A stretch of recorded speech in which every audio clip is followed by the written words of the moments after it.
On this episode of All Chiefed Up, if no long-term deal is reached with Orlando Brown Jr., ESPN has suggested a blockbuster trade. Peter King from Sports Illustrated links Jalen Ramsey as the Chiefs trade target. And should we trade L'Jarius Sneed? We're going to talk about all this and more. Stick around. What's happening, Chiefs Kingdom? Welcome back to All Chiefed Up. It looks like if Orlando Brown has to be franchise tag and the Chiefs can't work out a long-term deal, there is one other option available. Yeah, so Brett Veach said today at the NFL Combine that they are going to work diligently on getting a long-term deal done with Orlando Brown Jr., which is perfect. We want him to stay here. Patrick Mahomes likes him. We've talked about all these reasons. But he did say that the franchise tag was a possibility. So if that doesn't happen, ESPN staff writer Bill Barnwell suggests that the Chiefs call up the New York Jets and make a monster trade deal for Orlando Brown Jr., something that would be the 13th overall pick in the first round for Orlando Brown Jr. That is contingent on Orlando Brown getting to sign a long-term deal with the Jets. So, Steve, what do you think about that one? That's interesting. I personally want them to go ahead and lock up Orlando Brown. I think you've got one of the best left tackles in the league. You're protecting the best quarterback in the league, possibly ever. You want to make sure that that's a solid thing. Of course, it's intriguing to get the 13th pick in the NFL draft. There's lots of good guys coming out. There's some good tackles coming out, but they're all unproven. And do you really want to leave uncertainty at the back of Patrick Mahomes? Right. I don't understand that one. I think they would rather get something done with Orlando Brown Jr., but this trade is kind of interesting to look at. What would we do with the 13th overall pick in the first round? Would we take a tackle? Would we maybe take a wide receiver or a pass rusher and possibly just get a tackle later on in the draft? Is this something that the Jets could even possibly do? They're also linked right now with trying to work out a deal with Green Bay to possibly bring in Aaron Rodgers. So this is very contingent on a lot of things. They may not even have the 13th overall pick. Steve, as Brett Veach, is the 13th overall pick good enough for Orlando Brown Jr.? This is a rock-solid left tackle. Would you give up just a 13th overall pick, or would you have to ask for more from the Jets? Absolutely not. I would not give them up for just the 13th pick. I would ask for more. If they're going to make that deal, they need to make it as lucrative as possible because Orlando Brown is very valuable. And just an example of that, there was actually a poll online that asked Cincinnati Bengals fans, if cap space was no issue, what free agent would you bring to Cincinnati right now? And 75% of their fans actually said Orlando Brown. So outside of Chiefs Kingdom, where there's a little bit of bias against Orlando Brown, everyone else sees the value in this guy because he is solid. He's getting better. He's young. And I think we have to keep him here. I think you tag him and lock him up long term. I don't think we deal him out. Yeah, I think you have to get this done. I'm with Brett Veach. He's got a little more time to work with him this time. He didn't even sign an agent last year till like June or July. It was late in the process. I think they have to get something done. Patrick Mahomes wants him here. He's won a Super Bowl. He proved that he's getting better each week that he starts at left tackle. I think this is the direction we need to stay. Is the 13th pick overall in the draft intriguing, especially since it's in Kansas City? Yeah, it's intriguing, but I don't know if you can do it. Well, I mean, the way Brett Veach drafts anyway, we have a lot of draft picks, and Brett Veach hits on a lot of late draft picks. So why even waste that? I mean, I wouldn't feel the need to go up to, say, number 13 to get a player that I think is going to be effective when Brett Veach drafted two guys in the 7th round last year that contributed to a Super Bowl. So I don't see the value of going up in the first round. We already have the 31st pick. Why go up, 17, 18 spots to 13? I just don't see that as necessary at all. Maybe you package both first rounders and go up to number 1 overall. I heard the Bears are fielding trade offers, so I don't know. So the news around Chiefs Twitter and everywhere else is the Chiefs may look to trade L'Jarius Sneed, Steve. They say that Brett Veach does not like to pay corners. See Charvarius Ward. Sports Illustrated's Peter King. We all know Peter King. He's pretty respected in the game.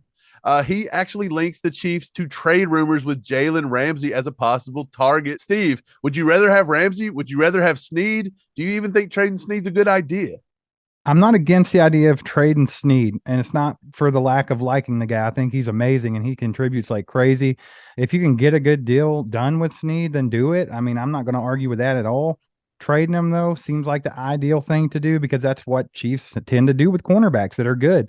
I mean, go back and look throughout history. It's not just Brett Veach. It's everybody. We never sign a corner to a huge deal. We just do not do it. I don't think that the franchise sees the value in doing such a thing. I think they'd rather trade them and bring in some young guys, and that seemed to work so far. as far as getting Jalen Ramsey, if you don't want to pay L'Jarius Sneed to be here, why would you go trade for Jalen Ramsey, who's on like a 5-year, $100 million deal or something crazy? You're gonna have to pay this guy. And let's be honest here, Jalen Ramsey, he's a very, very good corner, but I feel like he's very overrated. And I feel like having someone like Jalen Ramsey hinders your team more than it helps your team because of contract issues. I totally agree. Let's start with Jalen Ramsey. You mentioned he was on a $100 million deal. This is a no-go for Brett Veach and the Chiefs. There's just no way. I want to say that in 2023, Ramsey is slated to earn $17 million. And if the Rams were to trade him, he is on a $32.1 million cap, dead salary cap hit. That is insane. The Rams will not take 32 million in dead money right there. So you can just about say Jalen Ramsey getting dealt is going to be astronomically low when it comes to the percentage. So let's get to L'Jarius Sneed. Would I like to have L'Jarius Sneed back? Yes, I would love to see a long-term deal done. If the finances work out and if Brett Veach can do it, I think he will do it. If we trade L'Jarius Sneed, I'm not for sure what we can get. In Chiefs Kingdom, we all think L'Jarius Sneed's worth a first or a second. He's probably not. I would say in the NFL world, out of L'Jarius Sneed, you'd be lucky to get a mid-third, possibly a fourth. You can even see something as weird as a 5th-round pick for L'Jarius Sneed because that's the way the NFL trades. And so I don't know if I want to give up a 4th or a 5th just for L'Jarius Sneed because he does contribute a lot. We do have a lot of young guys on the back end, but L'Jarius Sneed was the glue, and that was what Spags was using this entire second half of the season that gelled this defense together when he started shadowing L'Jarius Sneed all over the number ones. I think this is just another case of people trying to link big names to the big teams. You're the defending Super Bowl champions. Let's go ahead and stack Jalen Ramsey on there. I don't think the Chiefs are in the vein of these other teams where they're trying to do super teams like the Bills. The Rams did it a couple years ago. You had Tampa Bay started it back with Tom Brady, Gronk, and all those guys. I don't think the Chiefs are interested in that. And they showed this year that it doesn't always pay off because the Eagles were the closest thing to a super team they had this year, and the Chiefs knocked them off in the Super Bowl. Don't think it's necessary. Don't think that Veach is even interested in it. And I just think this is like I said, it's just a news story that they could throw out. Yeah, I honestly believe Veach would rather have the 13th overall pick for Orlando Brown than to bring in Jalen Ramsey and pay him that much money. So today in his press conference at the NFL Combine, Andy Reid actually said that Kadarius Toney and Skyy Moore are going to have bigger roles in the offense next year. This is something that I'm looking forward to. I've talked about it before. You've got a year under the belt for a rookie and Skyy Moore, and you also have Kadarius Toney who's come over and he's gotten adjusted with this offense and with the best quarterback in the game. So, Mike, what do you feel about this? You think he's actually going to have them playing a bigger role here, which would kind of downplay us getting more receivers in free agency in the draft? Or do you think he's just saying that to throw people off the track that they're going to go after a wide receiver? No, I do believe these two are slated to get bigger opportunities. They've earned it. I believe Kadarius Toney is just scratching the surface on what he could be as an NFL wide receiver. The problem is his hamstring, is his health going to play ball with him? I don't know if that's a possibility, but we'll see. If they can keep him healthy, get him on an off-season program with our training staff, which is one of the best in the game, and we can get him healthy for the season, I think Kadarius Toney has a big season. Skyy Moore, he was taking his rookie lumps. We all know that Andy don't like to throw rookies into the fire at rookie wide receivers and give them too much to do. He had some special team issues that was messing with his confidence, but I think that touchdown in the Super Bowl, all the snaps he was starting to get towards the end of the season in the playoffs, that's a lot of experience for Skyy Moore, and I do believe Skyy Moore will contribute much more this year. Does that mean we're not looking to re-sign Juju? No, I believe Brett Veach will try to bring Juju back if they can get something worked out. Could we draft a wide receiver? It's very possible. There's a few names we can look at the end of the first round. Maybe the second round, maybe the third round. It's a decent wide receiver class. They can probably find some speed. You need to have some insurance policies for Kadarius Toney anyway. And then, God forbid, Juju had a lot of injuries throughout the year. MVS was decently reliable, but Skyy Moore also missed some time with some injuries. So, yeah, you're going to have to keep bringing in pieces. They just got to keep coming in. But I do believe Kadarius Toney and Skyy Moore will have big seasons next year.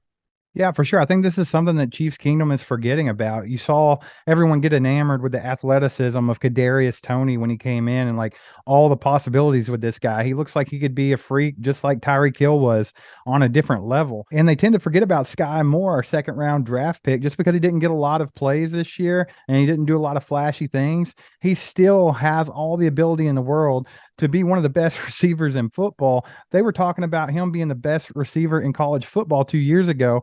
This guy is a sure thing, man.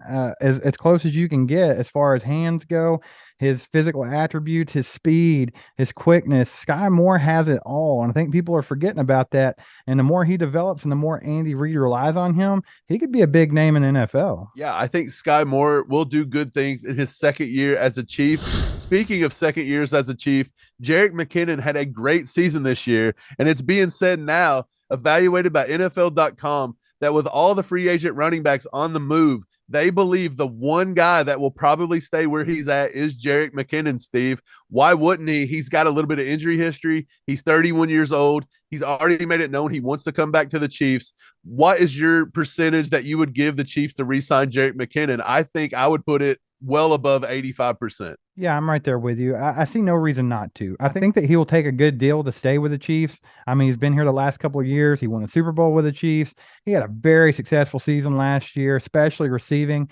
And I just see them growing on that. I think he'll stay. He's getting a little older. It's not like he's got like 100 options out there. He probably, raised his stock up a little bit this year with all the touchdowns that he had and how he helped the Chiefs out. But like I said, he's kind of on the backside of his career here. He's been known to have a lot of injuries and things like that. I think he's in the best possible situation for himself. And if they can keep him around at a good price, I think the Chiefs definitely want to keep him here. Yeah, he become Patrick Mahomes' safety valve there for a few weeks. Could some team possibly throw out a big contract that Veach doesn't want to match? That is possible. That's been known to happen.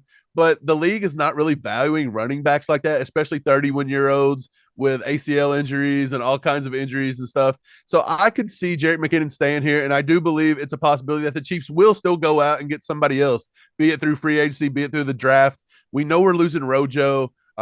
Clyde's probably gone. He's probably out the door. We're probably going to try to get a trade for him.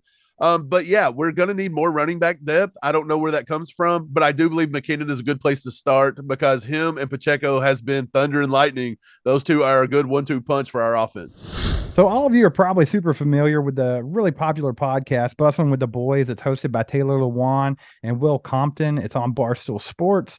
These two guys, man, they were talking yesterday, and they decided that if they both were to go to the Raiders, that they could be super successful and that the Chiefs wouldn't even make the playoffs if they did that. Mike, how ridiculous of a statement is that? Do you think they were saying it because they really think that, or are they just joking around? Yeah, this has to be super tongue in cheek. It really does. It has to be.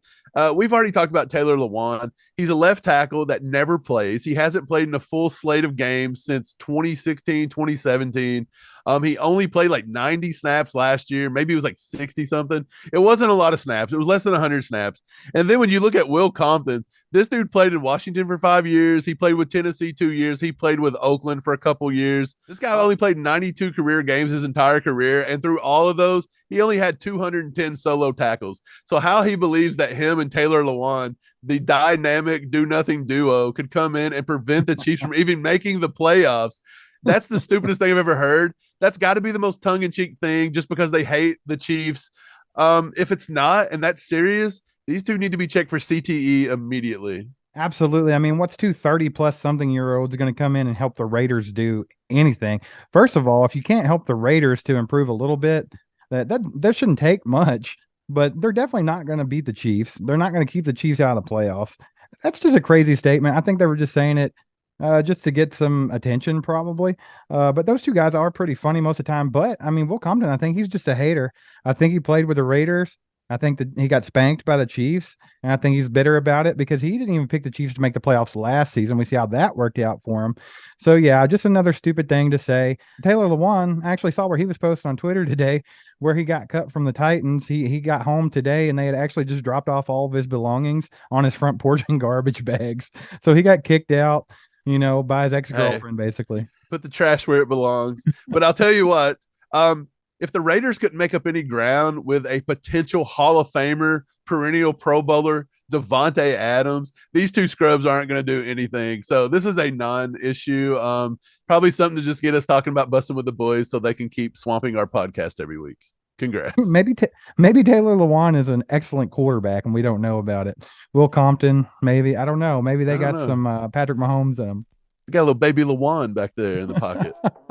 So the NFL Combine is kicked off, and we're going to keep you updated right here on All Chiefed Up. So make sure you're checking in for that. We talked about Orlando Brown and the deal going on with the Chiefs right now. Brett Veach also talked about that today in his presser at the Combine. So watch this video right here. Get in our comments, hit the like button, subscribe, and hit the bell. And we'll be back tomorrow with more on your Super Bowl champion, Kansas City Chiefs.